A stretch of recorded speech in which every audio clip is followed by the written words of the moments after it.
Hey guys আসসালামু আলাইকুম guys, আজকের ভিডিও টপিকটা এবং আজকের দিনটা একটু অন্যরকম হইব, কারণ আজকে আমার জীবনে একটা নতুন অধ্যায় শুরু হইব। যদি ভাগ্য ভালো হয় তাইলে, কিন্তু যদি ভাগ্য ভালো না হয় তাইলে নতুন অধ্যায় শুরু হওয়ার আগেই বন্ধ হয়ে যাইব, যেটা কিনা আমি এই ভিডিওর মাধ্যমে সবাইকে দেখানোর চেষ্টা করব। এজন্য আমি সবাইকে বলবো আজকের এই ভিডিওটা সম্পূর্ণ দেখার জন্য, কারণ আজকের এই ভিডিওর মাধ্যমে আমি আপনাদের কাছ থেকে অনেক কিছু শিখতে পারবো এবং অনেক ধরনের পরামর্শ নিতে পারবো। তাই বেশি কথা না বলে ভিডিওটা শুরু করি। আর ভিডিওর শুরুতেই আমি সকাল সকাল ঘুম থেকে উঠে আমাদের দোকানটা খুইলা জাফটা উঠাই দিয়া চেয়ারগুলো সুন্দর করে বসাই দেই, যাতে মানুষ এসে বসতে পারে। তারপর গতকালে পাইকারি দোকান থেকে এক বস্তা মাল কিনে আনছিলাম দোকানের লাগিয়া। এই মাল সব বস্তা থেকে ডালি, কারণ সব মাল তো আর দোকানে নিতাম না, দোকানের জায়গাও লইতো না। তাই বেশর্ধেক মাল আমার রুমে রাইখা বাকি মালগুলো আবার বস্তায় বইরা দোকানে লইয়া যাইতেছি দোকানে সাজানোর লাগিয়া। দোকানের লাগিয়া তো অনেক ধরনের মাল আনছি, যার মধ্যে আছে নয়ন চিপস, সয়াবিন তেল 1 লিটার, জেলি চকলেট, বিড়ি, সিগারেট, বিরিয়ানি মশলা, গরুর মশলা, মুরগির মশলা ইত্যাদি। সবকিছু ঠিক মতো আব্বারে বুঝাই দিয়া সাজাইয়া দিয়া আমি রুমে এসে দাঁত মাজি, হাত মুখ ধুই। হাত মুখ মুছা ভাত খাইতে প্লেটে ভাত বাড়ি, আর ভাতের লগে মার হাতের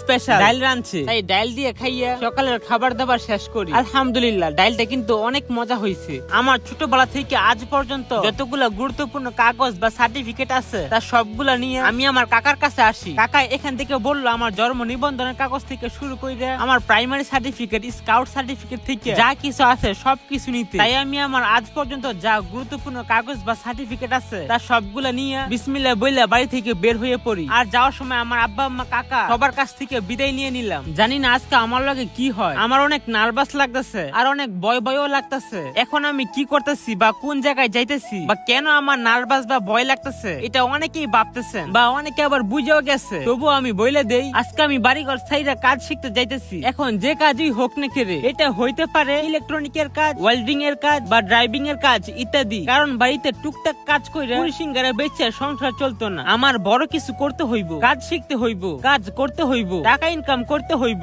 আব্বার পাটা ঠিক করতে হইব। আমার অনেক বড় স্বপ্ন আব্বার পাটা আবার আগের মতো ঠিক করার। এখন দেখি কি হয়। আমি আইসাতে পড়ছি গন্তব্যে, কেন বেশি কিছু ভিডিও করে আপনাদেরকে দেখাইতে পারতাম না, কিন্তু কি কি হয়েছে আমার লগে এটা আপনাদেরকে সংক্ষিপ্তে বলতে পারমু। তো প্রথমে আসার পর বলতেছে কি কাজ শিখমু। আমি কইলাম ওয়েল্ডিং এর কাজ। এখন তারা কইলো কাজ শিখাইবো 3 মাসে, শিখাইয়া 10,000 টাকাও দিব, কিন্তু শর্ত একটাই, নিয়মিত আসতে হইব, বন্ধ করা যাইব না। যদি বন্ধ করি তাহলে জরিমানা দিতে হইব। আর এখানে কাজ শিখতে হইলে কিছু বেসিক কাজ আগে থেকে শিখা থাকতে হইব, যেমন 3G 4G যা কয় আর কি। আমি তো তেমন কিছুই বুঝি না, আর যদি না শিখা থাকে তাইলে ভর্তি হইতে হইব 30,000 টাকা দিয়ে। পরে তারা 3G 4G কাজ শিখাইয়া আমারে আবার সরকারি ভাবে ফ্রিতে কাজ শিখাইবো। কিন্তু মেন কথা হইলো আমার কাছে তো ক্যাশ 5,000 টাকাও নাই। আর আমার কাছে যদি 30,000 টাকা থাকতো তাহলে তো আমি আগে আমার ঋণই ভাঙতাম। তাই আমি এখান থেকে বের হইয়া আমার কাকারে ফোন দিয়ে সবকিছু কইলাম। পরে কাকায় গ্রামের এক বড় বের লগে স্যারদের কথা বলাই দিল। তারপর স্যাররা বলতেছে দেখি ওর কাজটা এখন করে দিতে পারি কিনা। আলহামদুলিল্লাহ মনে হয় কাজটা হয়ে যাইবো, কিন্তু তারপরই বলতেছে আমার বোর্ডের আইডি কার্ডটা দিতে, কিন্তু আমার তো এখনো বোর্ডের আইডি কার্ড হয় নাই। তাই শত চেষ্টা করার পরও আমার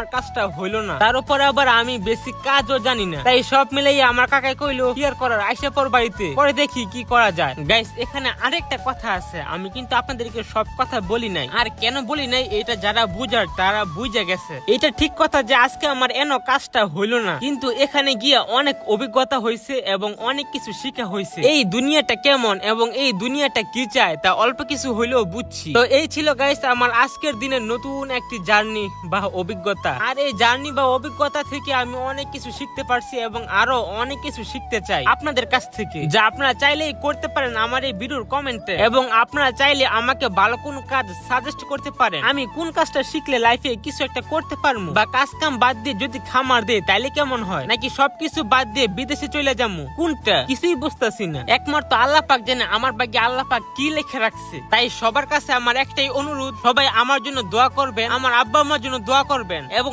বিশেষ করে আমার আব্বার জন্য দোয়া করবেন। আল্লাহ পাক যেন আব্বার পাটা তাড়াতাড়ি সুস্থ করে দেয়, আমিন। আর হ্যাঁ গাইস, আপনারা যদি চান তাহলে আমার এই ফেসবুক পেজটা ফলো করে দিতে পারেন, কারণ এই পেজে আমার জীবনে দৈনিক আপডেট পাবেন। আর গাইস ভিডিওটা ভালো লাগলে ভিডিওতে একটা লাইক, কমেন্ট এবং ভিডিওটা শেয়ার করে দিয়েন। তো সবাই ভালো থাকবেন, সাবধানে থাকবেন, আল্লাহ হাফেজ।